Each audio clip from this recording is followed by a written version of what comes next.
of course, there that. It's going to be a great matchup. That Ryan Crowley in the midfield for Freo. I'll be interested to see which poor player he picks up. Set to go. Dockers looking for 4 straight here, and there's a whistle straight away. And it's against Travis Boak, so Ryan Crowley will take the free kick first up. Come on. Play on. Pav wants it long. And it's headed in the right direction for him, but a little bit too long, and over the back it falls. Well, it was great positioning from Chaplin nice and early. He was guarding the dangerous space. And he had numbers around him early, Alistair. Well, that's the thing. Pavlich was forced to lead straight into the back. So good structural start from Port Adelaide, and they're going to have to be really on their game. Not only to get their structures back in place, but when they rebound off half-back in this type of situation. Broadbent was the target for Stewart, but we have the ball out of bounds. Did a great year, Broadbent. Magnificent year, Matthew. Thank you. He's had some big numbers. Haven't seen a lot of Port Adelaide over the last month, but certainly the month prior to that, he was in some very good touch. We just know what you're going to get with him, and that's what you want from all the Port players. For them to be an emerging team, you need to look at their name and say, well, he's going to give a really good, solid performance today, and Matthew Broadbent provides that. Well, at their best, they've got reasonable quality through the middle. Broadbent there, we said about Corns, how he gets big numbers, but Hartlett and Boak. So there's some quality in there. So the game just slowly working up a start as Thomas tries to get free, and he gave it over to Corns, and Cassisi, that's where we'll see him all day. Down, in, close and under. Thomas away now for Port. Left foot, trying to hook it to Ebert, gathers well, got Boak for support. He goes back to Corns. They're building here, Port. Corns has spotted someone on a lead and found Stewart. Good play. Oh, that was great play. It was really good decision to kick the ball to space. McPhee's actually playing a free player behind the ball for Fremantle, which leaves Chaplin up the other end to help Carlisle with Matthew Pavlich. But that was great ball use there and great decision to go to that area of the ground. Yeah, good, really good build-up, and with that breeze in their face at the moment, it was good use. Didn't just blaze away and sit it up on top of the big forward's head. Just nice calculated pass. Dockers with just the one possession was the free kick to Crowley. Stewart, 40 metres out, directly in front, has let himself down and the team. So just the first score, but only behind. Looked like the wind got hold of that a little bit late. Yeah. Look, good off the boot. Westhoff's going to be another important player for the forward 50 of Port. Hasn't had a big season. One-on-one, Port again. You can see that down the ground shot there. That's a magnificent shot. It's just one-on-one, so he had to kick to a contest. Loby's got it, and he's wrapped up by Griffin. Mundy scoops it up and gives it back to Kepler-Bradley. Restarts proceedings for the Dockers, but it's Port with numbers here. Chaplin the spoil, goes to the back to Pearce. By hand, he goes wider to Logan. Jonas, switch on to Carlisle. They like to do this, Port. Yeah, they do this really well. When they're in up and going, their spread across half-back has been very good. Because Port Adelaide actually, Freo have done really well to cover that then and just stop the run up this near side. Good zoning here by the Dockers as Paul Stewart chips back into the middle to Kane Corns.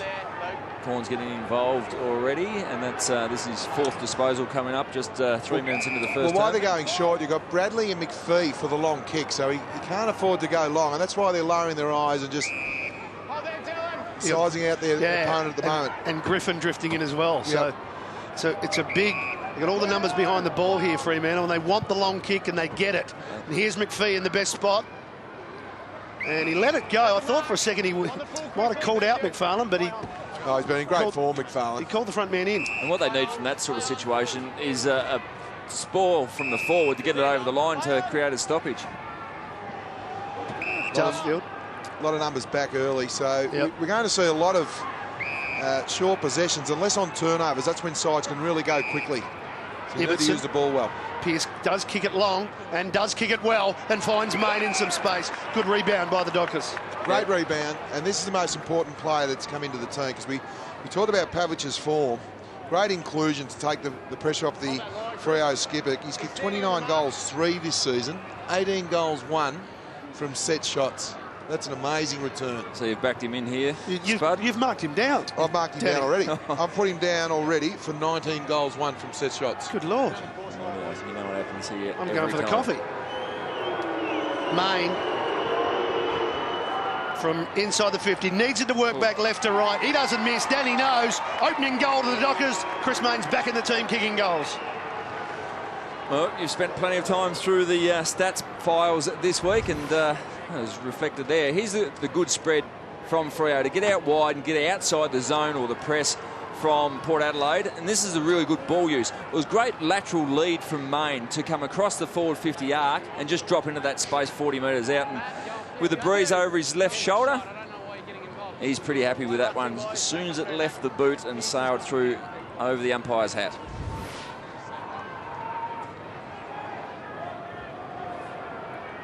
Main with the first goal for the day. And it's a 5-point start here for Fremantle. Well, we can see an uncontested style of play. The skills are up early by foot. 85% Port Adelaide, Fremantle 90% by foot. Fyfe clears it long. Pavlich made good position. Thought about playing on. Does so at the second attempt. And that's a second goal for the Dockers. As quick as you like, they've got two. Well, what a great return. He's in a purple patch of form. Just not sure of the positioning of Carlisle with that long kick. And once it's a long, high kick, if you gain the defensive side of the position, he was always under pressure there, Alistair Carlisle. You can see again, the long kick, as a defender, I would be playing goal side. I'd be standing between him and the goal umpire. So normally it's a rush kick out of the middle. And I think that, you know, Carlisle will be really disappointed with himself on that situation. Yeah, in play in front, but not for the long bomb out of a clearance. You mentioned his purple patch of form, 31 goals in 6 weeks. It goes back to 2005 since he's been better than that, and that included a bag of 8 and 9 in 3 weeks. So he's in career best form from in front of the goals at the moment. And the Dockers out to a bright start. Cassisi trying to do something about it, winning the free kick, giving it to Boak, a little untidy with the handball. Jonas thought about getting it back. Moore was involved as well, and now out to Ebert. We're going to have to possess it again, Matty, and it's going to be the story of the day. They're going to have to either run and carry. If they go long, you've just got the ruckman there. Well, Griffin. There's Griffin, and he's going to have a good jump at it. Thank you very much, says Griffin. Well, what needs to happen? Say, it was Stewart. He needed to spoil. Think he's a defender, a centre-half back, and get up on a big punch from behind, get over the line. I think that's got to be his first train of Absolutely. thought. When Here you see he is, extras, outnumbered. He's outnumbered, not strong enough to get to the ball. Good work from McFarlane to hold him off, but he needs to have the defensive mentality to at least make a contest on that occasion. Well, that was just deja vu from the first kick inside the 50, wasn't it? They've been in twice, Port, to the same area of the ground, to an outnumbered situation. And the Dockers went down and kicked a goal last time, and Stephen Hill is off. Oh, that's disappointing to allow Stephen Hill play on like that and get the secondary possession. And to get it back from Mundy, and he may bounce and kick a goal here. Well, he's got to get it back from the bounce first.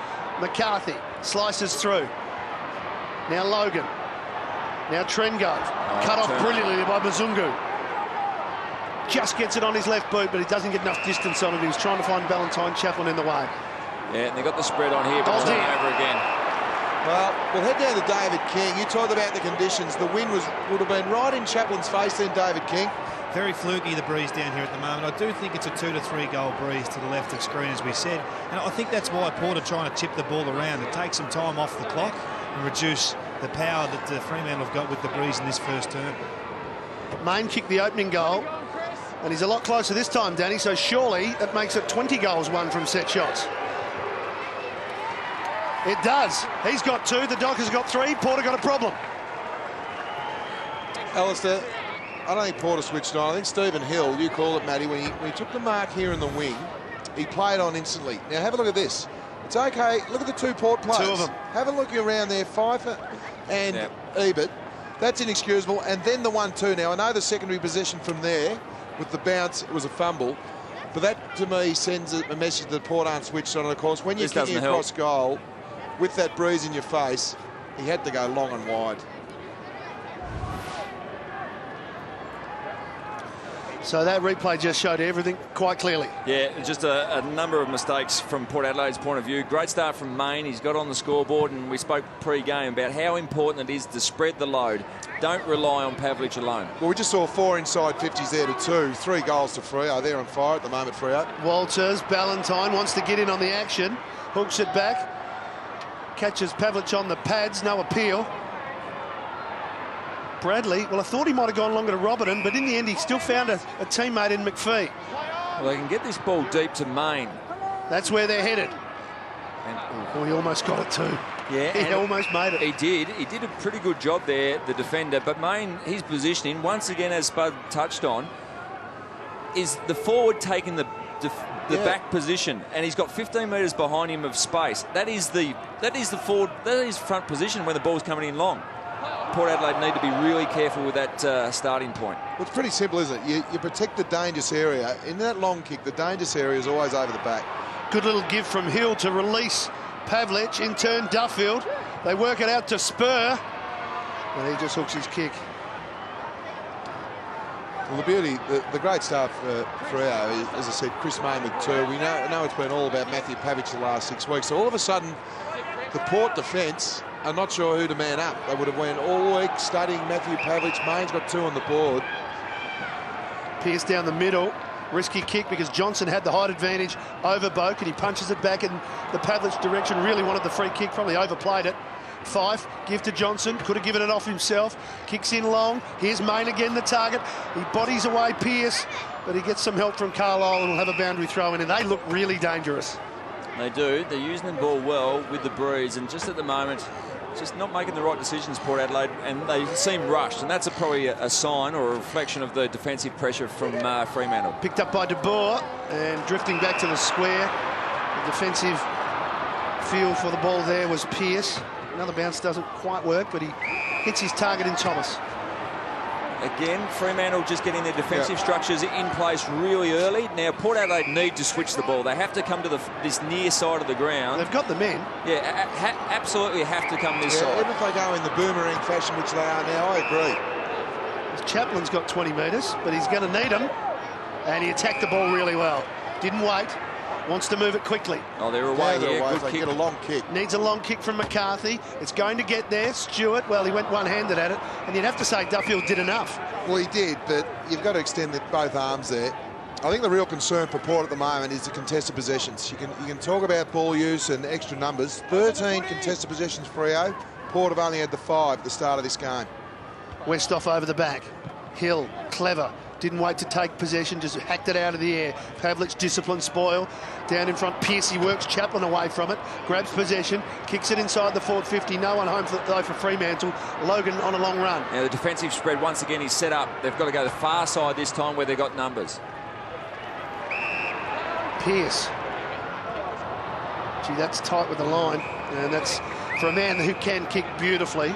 He'd be disappointed he missed his target in corns. Yeah, it was a lucky break in the end that it's actually bounced just inside the line, gives them an opportunity to set up, but they had the run over there, but again, the coverage from Fremantle has been very good.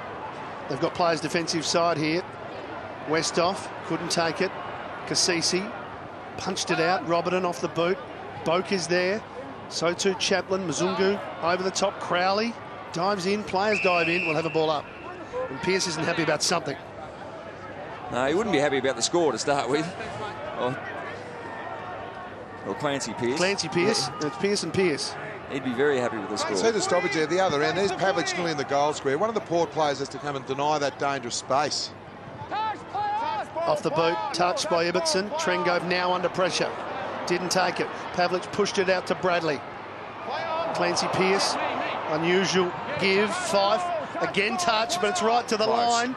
It's going to go through, and everybody knows it's touched. Yep. Well, 7 inside 50s now for 5 scoring shots. Yeah, they're just under siege at the moment. They just cannot get the ball out of their back third. Well, Port have been in twice, but it's been wide and about 45 metres out. So not once have Port been deep inside their forward 50 at all yet. And that's not going to help. And you're spot on. It took a long time to get the ball in 50, and it was very predictable. And Fremantle, as they're doing so well, setting up their defensive structures really easily and quickly and taking easy marks. Lobe over the top, but again, first to it at the clearance is a Docker. It was Clancy Pearce who got it out to Fyfe. And Fyfe kicks around the corner, kicks the goal. Welcome back, Nat Fyfe. Well, Fyfe is on the scoreboard. He's kicked 1 goal, 1. He's had the 4 disposals. Contested possessions, as Danny was talking about, heavily in favour of the Fremantle Dockers. And just, again, just a little bit of slack checking around the stoppage. Just no real effort. There's a lot of spectators here from Port Adelaide's point of view. Good we just handle see here, really good work from Clancy Pearce out. But this was the issue. Too many spectators just watching Fyfe go at the ball, and he's got too much class, even though he hasn't had a lot of touch lately, been on the sidelines. Well, it's inexcusable. Great play from Fyfe, but you had 3 Port players around, not 1 tackle, and there was an opportunity there to smother the kick. I don't think anyone touched him. Well, there's too many blokes, too many players now at the moment for Port on the back foot. Here's Fyfe off the line again, Danny. This one off the side of the boot, but now it's going to be a race between Jonas and Main. Main went to ground. McCarthy, well tackled by Michael Walters. Deliberate, paid it for deliberate. He was under enormous pressure, but there's no doubt that he deliberately handballed the ball over the line. Dockers by 25, and he's just the sort of player. I know it's a tricky breeze down there, as David King said. He's just the sort of player that if he had a shot, he could kick it, but he's done the team thing back to Ibbotson. Yeah, he could actually near get the journey with that breeze over his shoulder. He's a long kick. He only took 2 steps, though. He's just setting it up for someone to have a big jump at it. Griffin made good position. Didn't mark it. McCarthy under pressure. The clearing kick. How will it sit for Port? Over the top of Ibbotson. McPhee first to it for the Dockers. Inside he goes back to Ibbotson. Keeps it low. Wants Main again. Jonas the spoil. Good pressure the Dockers. Port can't get free possession. Can't get clear just yet. Pearce, indecisive. Kicks it out of bounds on the full. They are completely under the pump. Well, when they go trying it out of the defence, are going long and wide out in the full. This is the 11th inside 50. It's just coming back with interest at the moment. Yeah, well, Johnson was looking for Pearce. Again, a clever handball. This time to Barlow, who screws it back towards Bradley, but Wingard comes in to help out. And then a bit of composure with this exit, just continually turning the ball over under the pressure. Hard one for Chaplin to mark, and they'll be happy to see that over the line. Have a look at the Fremantle players now from this stoppage. Sprint. I mean, sprint down the other end to the right of screen. You can't see them off camera, but they're just setting up beautifully behind the ball. Well, they're setting up their defensive structures really quickly and covering every forward thrust that Port Adelaide throw up. Another bounce coming up after that throw-in. Just a ground level, Matty, just having a look at the intensity of both outfits today. You'd have to say Fremantle 10 out of 10. Port Adelaide just off at the moment. They look lethargic. They look about 5 out of 10 in terms of their work rate. I'd give them 2 out of 10. I was going to say 5 is a little generous, but I reckon it's a fair point. They just are slack. They're just reactive at the moment and not working hard enough. Well, that's a start there, but the clearances now are 2-9 in Fremantle's favour, so they are just winning at the coalface. But the good thing for Port is it's still really early. It is early. Halfway through the first quarter. Yeah. And they can turn it around. 2 or 3 goal breeze as exactly. well. They can turn it around with a goal or 2 before quarter time and have some confidence going into the second quarter. They just need a few clearances like that. As the kick tumbles forward, McFarlane attacks it brilliantly. Crowley gets it back to Stephen Hill, screws it back with an inside-out torp. Logan, bang, hit by Main. Barlow wants to give it off. Ibbotson a fumble. Paul Stewart, gone again. Tackling by the Dockers inside their forward 50 is brilliant. Mundy got it from De Boer, gets it out to Pearce, who loves to kick a goal. He's a big, long kick, and he bangs it through for his first of the day. That's where tackling pressure creates goals. Port had the ball there on 3 or 4 occasions. It started with Main. Just the ferocious tackling. Have a look at this, and just a half a fumble there. Really good tackle from Pavlich. You've got Mundy in there, and then they've just found a way.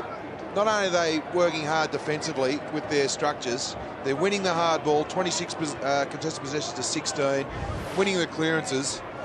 It's just one-way traffic at the moment. 12 inside 50s for 5 goals too. 12 goals, 2 for the season. He's a much improved player in 2012, Clancy Pearce. And there's a telling stat, timing forward half, 78%. Look at the inside 50s. That's obviously for Freo, inside 50s 12-2, but it's about work rate. Last time the Dockers were here at AAMI Stadium, they led Port Adelaide at quarter time by 31 points. That is the margin as we speak. Well, Nathan Fyfe hasn't played for 13 weeks, 14 weeks. He's had 5 disposals and 2 contested possessions already and 1 goal, 1. At the end of the queue was Daniel Stewart, but he can't quite get into the game at the moment. That's a very good pick-up from McCarthy. The ball spills to Barlow, cut off by Chaplin. Good Ricochet to Mzungu. Now McPhee. Spur on the left. Found his target, hard running from De Boer. He'll chip down the line. He's got a choice of two. Pearce. They want to move it quickly. Fremantle. Barlow does. Looks up. Spots a big man in Griffin. Play on off hands. Well, that's where stats can be really deceiving. Porter been inside 3 times, but just over the 50-metre line. And it goes down the other end. Yeah, good effort there from Tringove. Good call. But they've been in 3 times, Port Ellis, but not one deep inside 50. Haven't been inside 40. It's fair to say. Well, they got the behind. But it was the kick early. That was the other 3 times have just gone, just to the 50. Yep. Haven't looked like it. Taken by Fyfe. Can't get clear. This is where the Dockers just continue to harass and hassle, and something happens. Clancy Pearce out to Fyfe again for the miracle goal. Look at the numbers back for Port. Pfeiffer, nowhere to go, touched off the boot. It might actually work. It's time to move now for Spur. He's got McFarlane peeling off from him, smothered by Daniel Stewart. Falls to Ebert, untidy handball, it was at the feet, and everybody kept going. Stewart back into it, wrapped up with a big tackle, ball up. Yeah, good attack on the ball from young Stewart. Put the head down and stayed with his head over the ball and stayed in line and took the tackle. And just once again gave the opportunity for Port Adelaide to set up here. It hasn't been a strength of theirs, but at least they're not getting run off their feet for a few seconds. Crowley, Fyfe. It's like he never left. Well, if it stays like this, and Freo do happen to win the game, they'll end up with the same points as North. The North have got 110%. And what did Fremantle start the day? Fremantle started 105, and they're up 2 already to 107.4. Well, we watched Fremantle last week against the Giants at home, and we watched the ladder to see if they could build on that percentage to push into the 8. They just missed out, but maybe today's the day. Well, if you keep scoring and you keep the opposition down to a minimum score, it's the points against you really can get a lot of percentage nice and easily. So if it stays at that for 4 quarters, they will end up on top of North. I think Ross Lyon will be happy with their start so far. Their intensity's up, and it's not just the scoreboard, but their intensity, I'm sure. A few of the KPIs that he set in place at the start of the game, they focus on each week, going beautifully for them. And they're playing a real disciplined style of footy, aren't they? Yeah, really well structured at the moment. And they're going to win it back again. They've been doing it right from the get-go. Fyfe and Ebert. Fyfe one out, but he can't get past Westhoff. Got to test the shoulder. He started extremely well. He's had 8 possessions already, Nathan Fyfe. 2 inside 50s, 3 contested possessions, 1 clearance. He'd be blowing, I reckon he'd be off in a minute for a little spell. Mundy, half a drop kick. And it'll be a Port free kick, and the man that always seems to be at the bottom of those packs for Port is the skipper. Yeah, he's a very good leader for Port Adelaide. They're going to need him and a few others to stand up, just to stem the flow to start with, but just to this is the struggle for him at the moment. Every time the ball's been repelled from that long kick down the wing. McFarlane to Everton. Here's Fyfe again. Well, Port Adelaide looked after this young fella. They've just given him a lot of space in the first term to ease his way back into league football. He's had his own ball today. And this is a big switch. They probably didn't need to do it in the context of the way the game is progressing. They didn't need to do it, but this is just how you do it. They could actually probably come back through the corridor now if they like. Roberton could go back to Bradley inside. Chooses Clancy Pearce. He goes into the pocket. Now Pavlich caught behind. Carlisle just pushing it down so Trengove can pick it up. Well worked out. Corns, chipping, Ebert. It's Brett Ebert. Well, that tells you that Port are struggling. He started deep in the forward line. Yeah, that's left. Essentially, it's left 4-on-1 at the end of this kick, so it's a really big contest for Stewart. Daniel Stewart. Hands in the back. This is the type of game you'd... Advantage paid, and they're away. Well, he doesn't want to go anywhere, though. That's the problem. And he's gone. Well, it actually wasn't advantage because... No, the player takes the advantage. I know that, but he had to know that these 2 players in particular here, Griffin and Everton, were on their own in front of the ball. Exactly. There was 3 on none, actually, in the forward 50 for Port, and they just really needed to hold the ball up. Duffield with the chip kick over to McPhee. Inside the last 4 minutes of the quarter, margin at 31. That's not his best kick. That was a shank off the instep. Not happy with that one, but a bit of fatigue in the first quarter. Just blown up a little bit there. Tried to kick the ball. Port have had 5 clearances, and Daniel Pearce has had 4 of them. So they need a lift from his teammates around the coalface, this area of the ground. This is better. And it's Travis Boak on the burst, kicking it up high for Ebert. One-on-one. Johnson's got the height on him, but Ebert should get to it first. That's a free kick. That's a boat. Well, it was a late whistle, though, Danny. The umpire actually called play on. He threw his arms up for a play on and then had a second thought and thought, no, I better pay that as a free kick. But again, the 450 entry wasn't ideal. Kicking the ball up to Ebert and Johnson, there's a massive size difference. The ball has to be out in front. Well, let's have a look. I've got no doubt Johnson put his hand over his shoulder here. There it is. It was only subtle, but it was enough. And that's the rules, unfortunately. But Boat got a clearance, so they need to get more of that. Desperate for this goal, Port Adelaide. Only their second real opportunity to kick one. And he does. It's a big goal. It's a very important goal. Yeah, that's a massive goal. And they needed that one. I mean, to get some reward for effort, and they've battled away. Their work rate certainly hasn't been to the level that's required.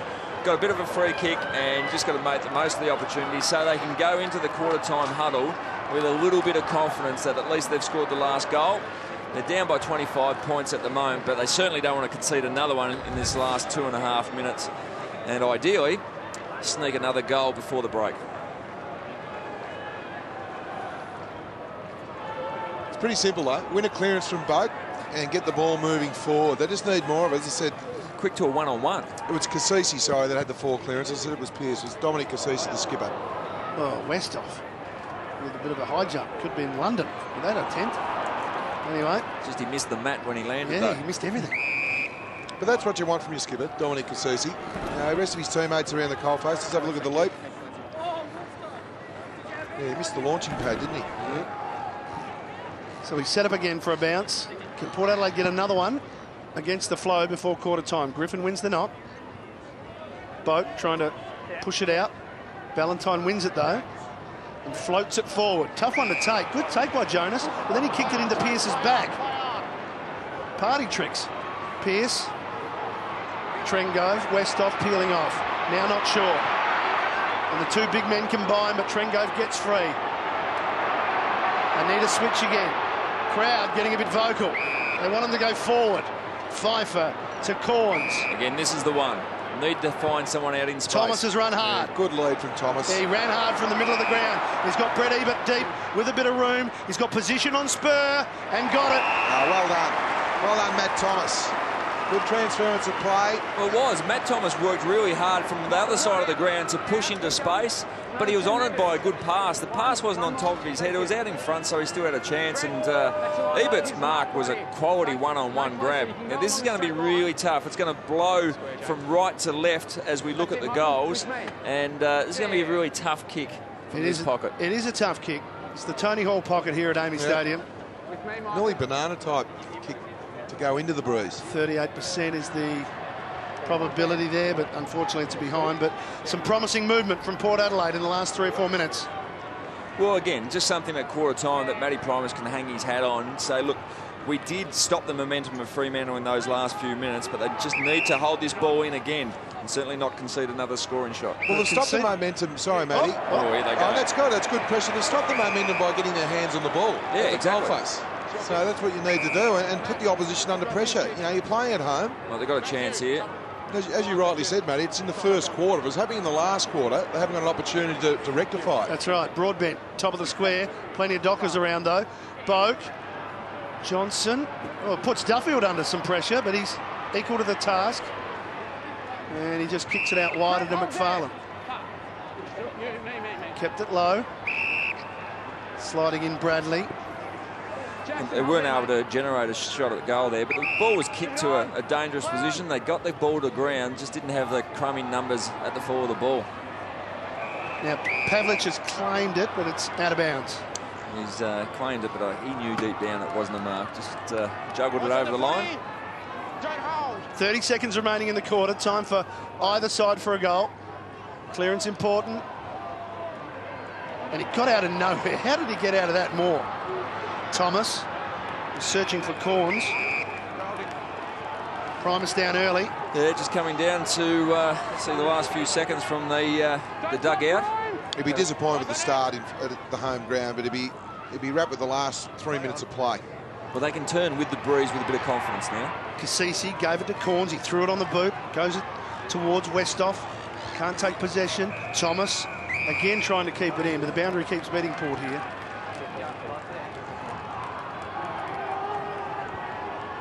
Don't block! Eyes on it!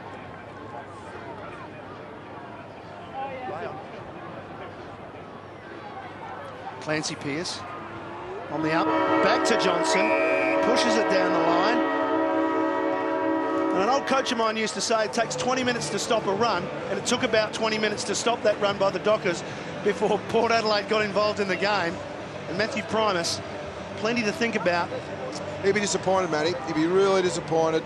Great start there for Fremantle and Nathan Fyfe. He's had the 10 disposals, 3 clearances, 1 mark, 2 inside 50s and 1 goal, 1. Quarter time here at AAMI Stadium. A terrific start by the Dockers. They're up by 4 goals.